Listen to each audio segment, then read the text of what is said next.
घरे प्रस्तुत करंतु ढाबा स्टाइल चिकेन बनेबा बहुत इजी और खाइबा पे बहुत ही टेस्टी।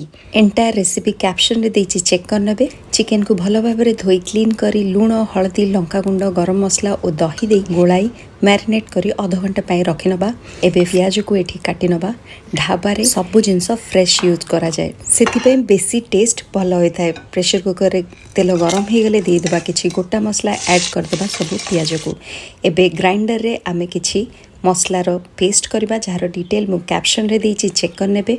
प्याज गोल्डन ब्राउन हे गले ए मसला को ऐड करबा सब मसला को भलो भाबरे कसी नबा। ऐड कर देबा गोटे टमाटो को भलो भाबरे ग्राइंड करी और सेथिरे दे देबा किछि मसला गुंड। तो सब जिनस जेतले ऑयल सेपरेट हो जिवो मैरिनेट करी रखिथिबा चिकेन को दबा और ताकू हाई फ्लेम रे पाखापाखि 7 मिनिट जाए आमे भलो भाबरे कसी नबा। एबे पाखापाखि आउ 5 मिनिट कसाला परे दे देबा सेथिरे गरम पानी और ऐड करबा के कंचा लंका और कसूरी मेथी। प्रेशर कुकर रे लीड दे हाई फ्लेम रे गोटे सीटी आसला परे फ्लेम लो करी 3 मिनिट रांधिला परे पुणी फ्लेम हाई करी गोटे सीटी दबा और गैस ऑफ कर दबा।